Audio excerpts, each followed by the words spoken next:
This video is going to be your introduction to parametric modeling in Blender using geometry nodes. I want to start to show you what doing parametric modeling looks like in Blender, and if you've done the training exercise, you can start to appreciate how these math functions are strung together to kind of create shapes. And I want to show you what that actually looks like in Blender. We're going to start off by talking a little bit about why you might want to do parametric modeling in the first place. And then I'll show you an example of a parametric model and how we can adjust it that way. So first thing I'm going to do, once I have Blender installed, your screen should look something like this, where you have this little splash screen here, and you have the option to open a file. So I'm going to open this file here. That's either going to be, it'll be both in the description, and you can also check it out on Canvas if you're in my courses. So that's going to look something like this. Don't worry if it doesn't look exactly like this. That's fine. We'll talk about how to change it to look like that. But there's a couple of settings that I want to make sure we have changed to make parametric modeling easier. So once this is all loaded, you can go to Edit and Preferences. And the first thing I want to do is in our preferences here, you've got this key map setting here. Blender is a 3D modeling software that's used for a lot of different things, and one of them is animation. So normally hitting the spacebar pauses and plays the animation that we'd be working on, but since we're not going to be working with animation, I want our spacebar to do something useful. So under spacebar action, I want to click on search. So that may or may not be how yours is set, but under key map, spacebar action, make sure that's set to search. There's also extra pieces of software called add-ons that we can append or add on to Blender. So the two that we're going to be using, the first one is something called Node Wrangler. So if you search for node, you should see this box here unchecked. So if you click it, it might take a while to start up. That just means it's installing it. So you don't need to click it multiple times. Just click it once, wait, and then once it's checked, that means that it's installed. The other one that we want to do, the other add-on that we want to put in here is something called extra objects. So if I just search for the word extra, we are looking for this thing that says add mesh extra objects. So that's going to give us some kind of math objects that we can use here. So make sure that that one is checked. Let it install, take whatever time it needs, and no need to reset the program or anything like that. All of these should be in the program now. So again, those three things are kind of our setup. We want add mesh extra objects, this thing called Node Wrangler, and we also want in our key map to set our spacebar action to search. Okay, so once that's all set, we can X out of our preferences, and this is what we should be looking at here. So we've got two pieces here. One is the viewer, where we can view our surface that we're making. If you click on the object, you should see this orange boundary around the object. That just means that this object or this surface is selected. And down here, this is going to be our geometry nodes setup. If you don't see this, and it's possible that you won't,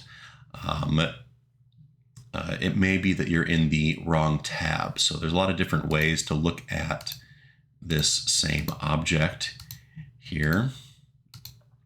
But the view that we want is geometry nodes. So if you have a small monitor or your text is especially large on this monitor, you can go up to these tabs, put your mouse up there, and then scroll the mouse wheel up and down. That should allow you to, or maybe you can click the middle mouse button and drag, but that'll allow you to see all the different tabs on here. So we want geometry nodes. That's what I'm going to click on. By the way, I have these screencast keys on over here. So if you ever miss what I'm clicking on or what I'm using or what buttons I'm pressing, it'll show up over here.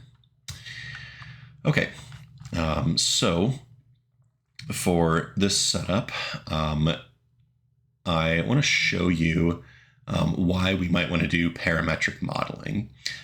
So down here, I have some variables that I'm testing. So like we saw in that training module, this is a UV grid over here. So this first marking here, this is going to be our U input coming in, our V input coming in. So U gets mapped to X, V gets mapped to this Y over here.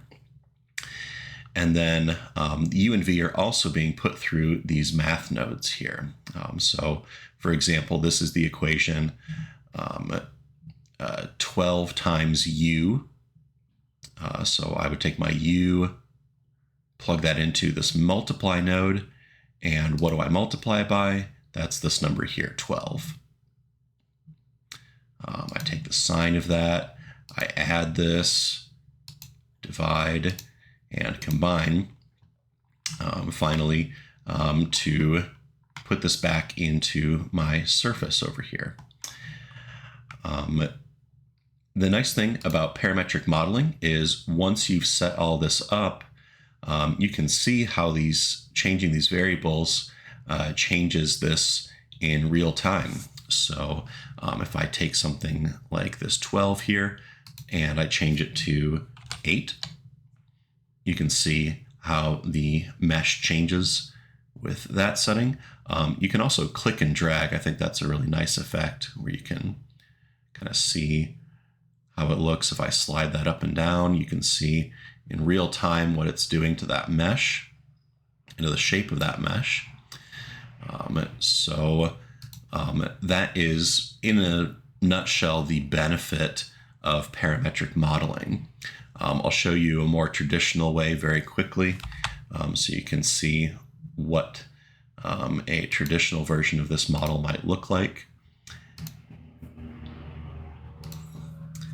So if I were modeling this normally, I may have to start with a grid and maybe change some of these, how many markings I have on here, and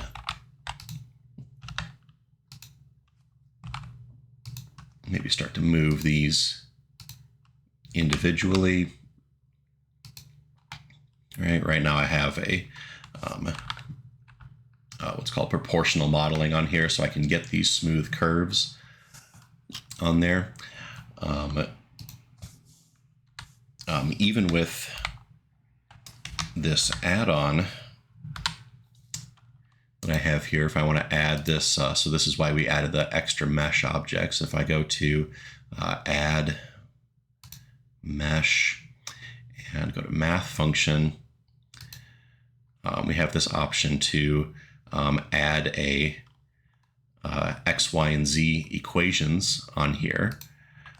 So even if I have something like U, V, and I try to recreate that setup that I have in my other function here. So that was something like sine of 12U plus cosine of 20v, making sure that I put this properly in there. So that's going to look something like that.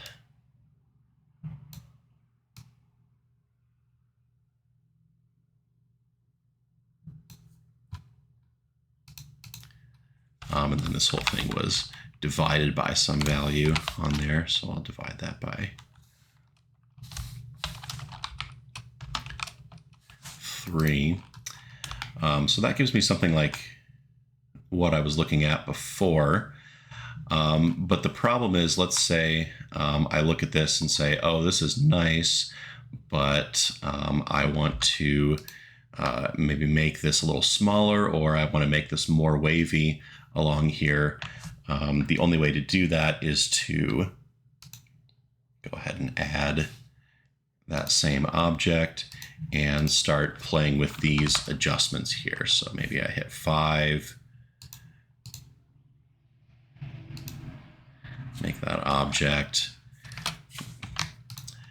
and if I decide I want to change something about it,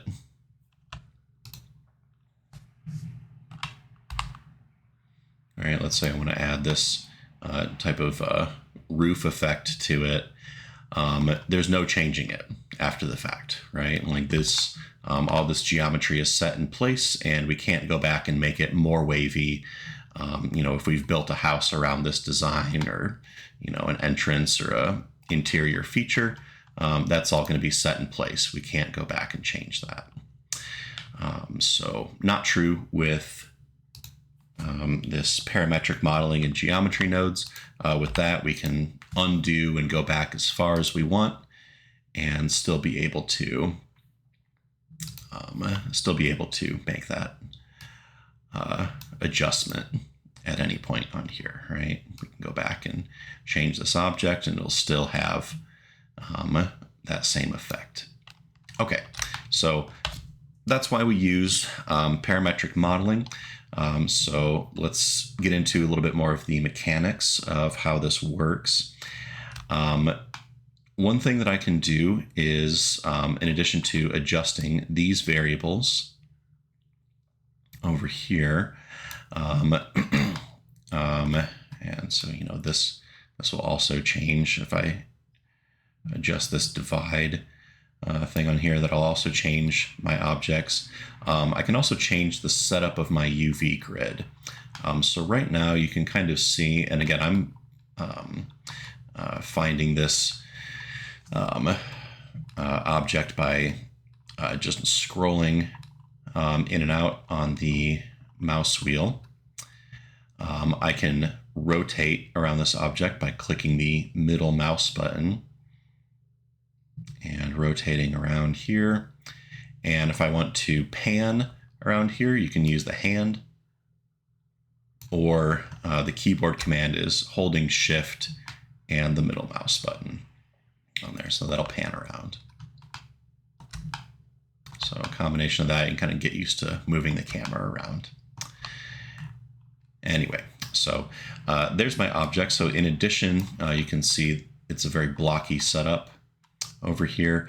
I can change some of those values on here. So these are something that I set up for you in geometry nodes.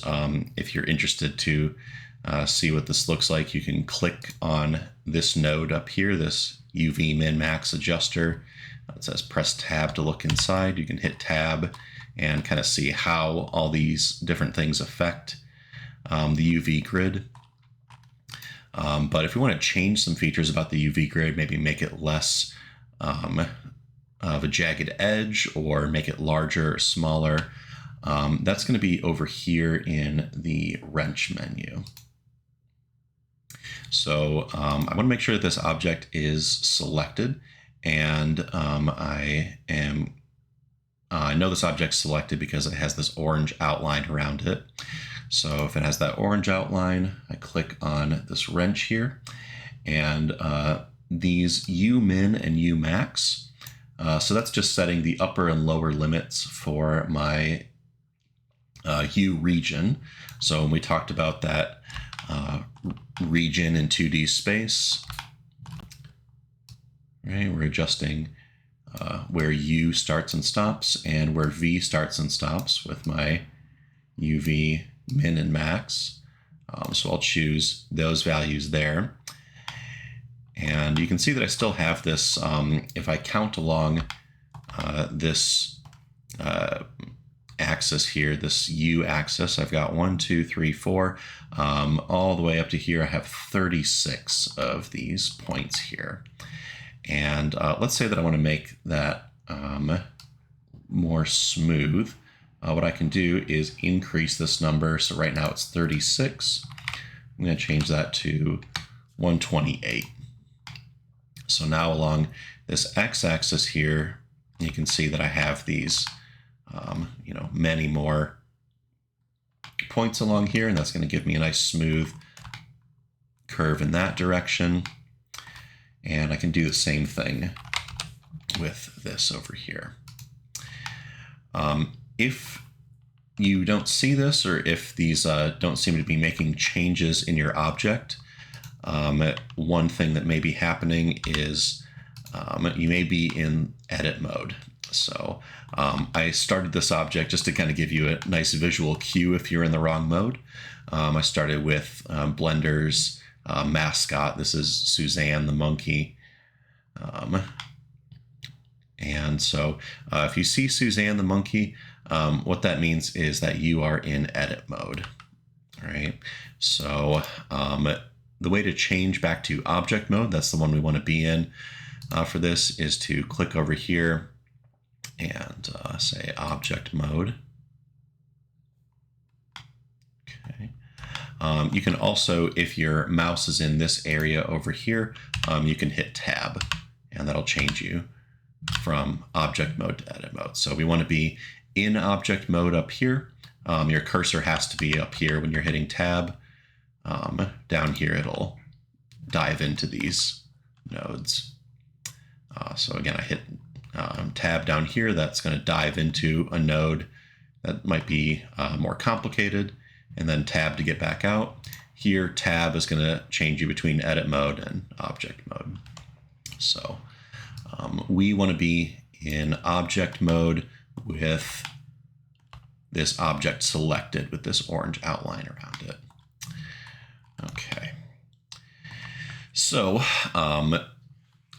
I kind of gave myself a more of a rounder setup, and I made my UV grid larger, at least on the x-axis here. Be careful with adjusting this too high.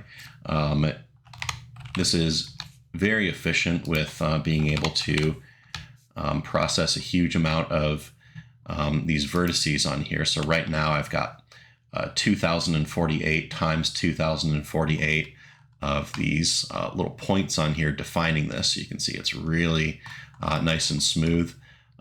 If you're working on a laptop, you might want to, this might start to slow down your computer, but having all these kind of organized in geometry nodes, this is really nice and efficient. So you can sometimes get a lot more of these points than you would normally be able to in traditional modeling, but just to keep you from being jealous, I'm going to keep these at 128 for now. So you can kind of save your work, experiment with this, and see kind of what your laptop can handle.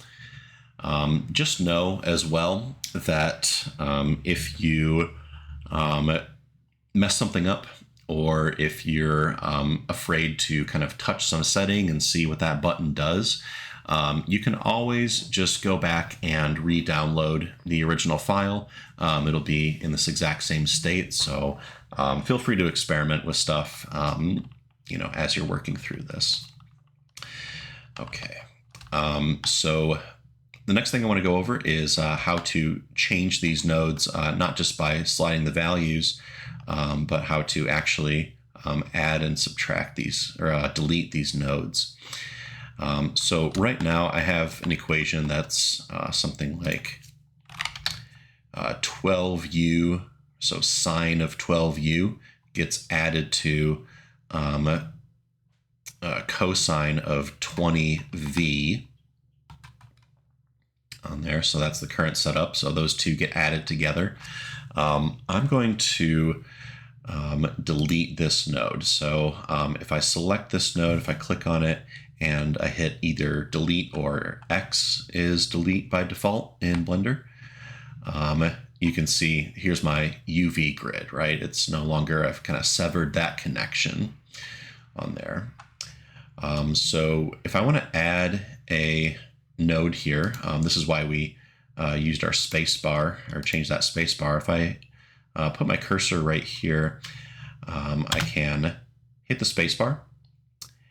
And if I search for math nodes, so these nodes all have titles like multiply and sine and cosine and divide and things like that. All of them, no matter what we're trying to do, these are all math nodes. So you should see this option pop up, add utilities, math on there. So and then you've got it attached to your cursor and you can click on this thing here. Whatever node type you want to make here, so this is an add node. If you want to change that to a multiply, tangent, right, whatever you're looking for. I want an add node, so I'm going to change it to add, but that happens in that menu there. Right now, what this node is adding is the value 0.5 and 0.5, but what I want to do is add sine of 12u and cosine of 20v.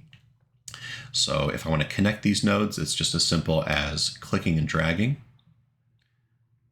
So the first value that I'm going to add, what am I adding? Well, I'm adding the output from this and the output from this. So this is similar to what we did in the exercise. And then at the end of this, we can take this output, so the sine plus the cosine term, and connect it back to where it was before. So this is going to take this value, and then divide is going to change whatever this is. One thing I'm going to have you do, in addition to building these parametric surfaces, I'm also going to have you kind of experiment with how to change the form of the equation and kind of what that does. In my mind, this is the fun part where you get to experiment with changing things. So for example, this multiply cosine over here, maybe I want to change this. Maybe I'm interested to see what happens when I change this to sine. Well, nothing interesting. That really just moved it over a little bit. But what if I try this square root? Okay, interesting. Tangent gives me a very strange result on here. But just playing around with these values, you can start to see what the different parts of this are going to do. So I'll change that back to a cosine over here. Maybe I want to experiment with adding another node in here. So I'm going to hit that space bar, search for math. So that's going to be this one here. And a nice feature of this is I can click and drag, and let's say I want to put my add node in this area over here. You can group select and kind of move them over if you like, but nice thing about this node wrangler setup is if I move this over here and just place it in between, it'll automatically hook it up in the right direction. So you can see an add node in this area is not going to be super interesting. It just moves it up and down. Maybe that's a feature we want.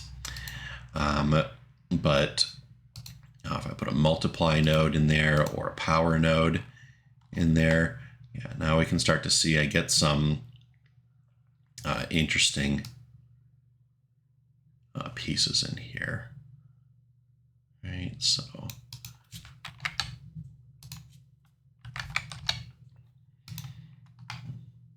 right, maybe that's kind of giving you an interesting pattern to work with, right? Some kind of roofing that would be maybe somewhat difficult to tile along.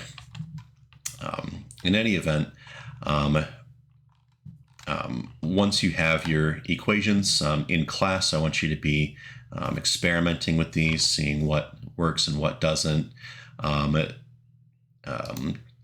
Really go crazy with this stuff.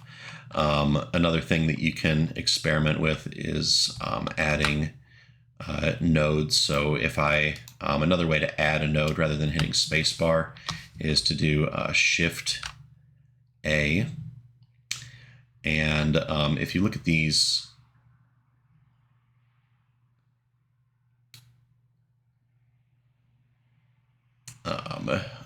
nodes in here, a lot of them aren't going to make a whole ton of sense on here, but one interesting one you might want to check out is this rotate node over here. So you can add this rotation node. Anything in the math node over here, you can kind of mess around with them. But I think that you can get a lot of really interesting effects with just looking at, adjusting these variables and kind of seeing what works and what doesn't. The last thing I want to talk about with this is a little bit of troubleshooting. I expect that people will have some issues working with this. So the first one I want to address is, sometimes people completely lose all of their entire setup over here, and they're not able to find it anymore. Either they've zoomed out or they just kind of accidentally panned over to the wrong spot. If you don't see it at all, it's, try panning around a little bit. You may have just lost it that way. But this, rather than saying node group or geometry nodes or something like that, it should, this little menu down here should say geometry nodes on there. If you don't see your object, right, that's another issue on here.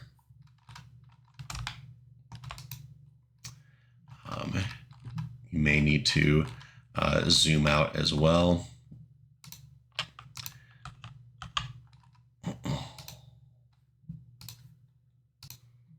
If the object's not visible at all, then what may be happening is if you dive into this UV grid, you've got your object selected, so you can click on Suzanne up here. And the issue is if you dived into this, or maybe you clicked on this accidentally over here to change this geometry node setup, what happens is your UV grid, if you click on the wrench icon over here, this is the problem with this is that all these are set to 0.5. So the minimum and the maximum for U is 0.5. So it's like U is in between 1/2 and 1/2. So the way to change that is to go from -1 to 1, set some reasonable minimums, -1 to 1, and that'll put you back where you need to be for the UV grid. Like I said before, if you see Suzanne, the monkey, up top up here, that means that you are in edit mode. So go ahead and put your cursor up here and hit tab. You want to be in object mode with this thing selected over there. If you end up getting so zoomed out that you can't see your object anymore, I have my key set up to the period, but it's the period key in the numpad over there. So if I click on that, that's the keyboard shortcut to kind of, once you click on this object here, that'll automatically zoom back in on the object.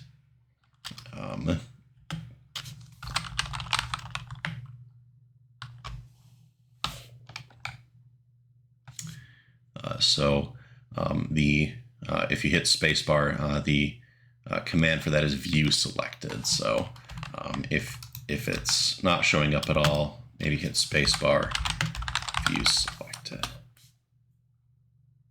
That's not doing anything, so I want to select Suzanne. View selected, that'll change you back to where you want to be here. Another tip I want to show you is, let's say that you find an interesting effect on here. Let's say that this combination of multiply and sine together, you really like how those interact with each other, and you want to see what that looks like somewhere else. One way to do this would be to add a multiply node, so add a math node, set it to multiply, add a sine node, set it to multiply. But another handy command here is you can take these two and hit Shift D. So Shift and D together is going to give you, it's going to duplicate those nodes. And just like normal, you can put them, when you have them selected, you can place them, you can place them in between. It's not looking like these nodes are really looking to cooperate together. So if I want to reconnect, let's say I want to put these two nodes in between here and here, I can reconnect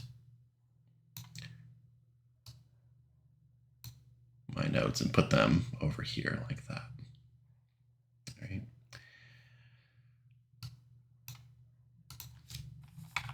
And maybe I like that effect.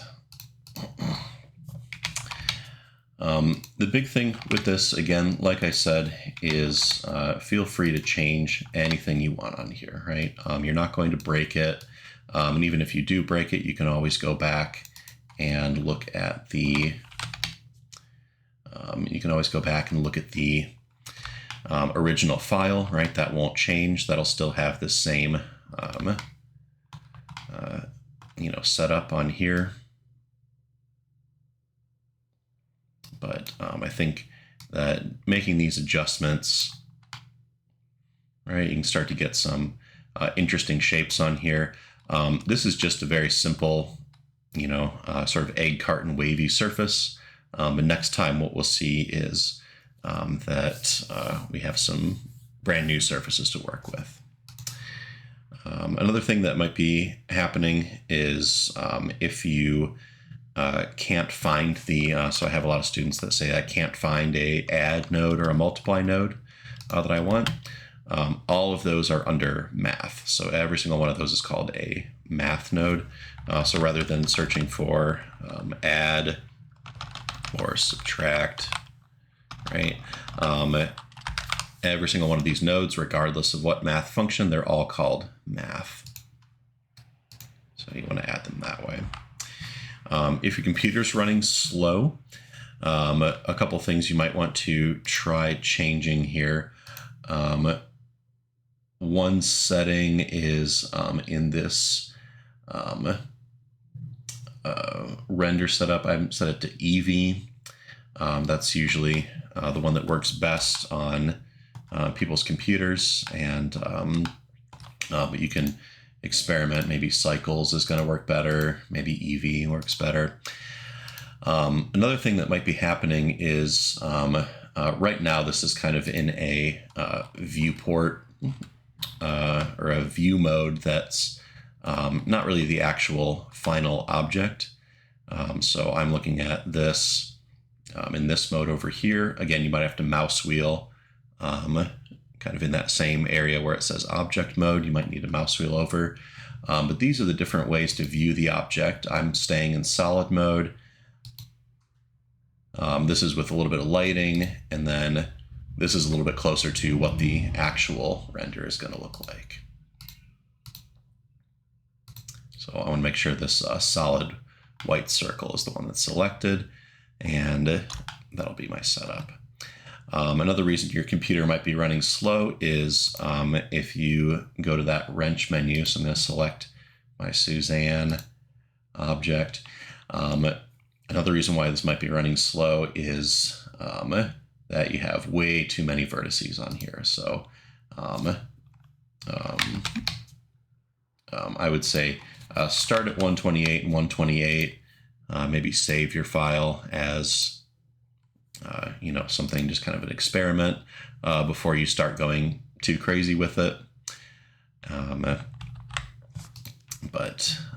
Yeah, I think that's all I want to do for this video.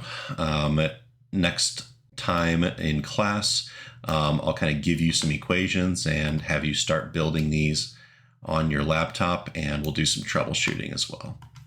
All right, take care.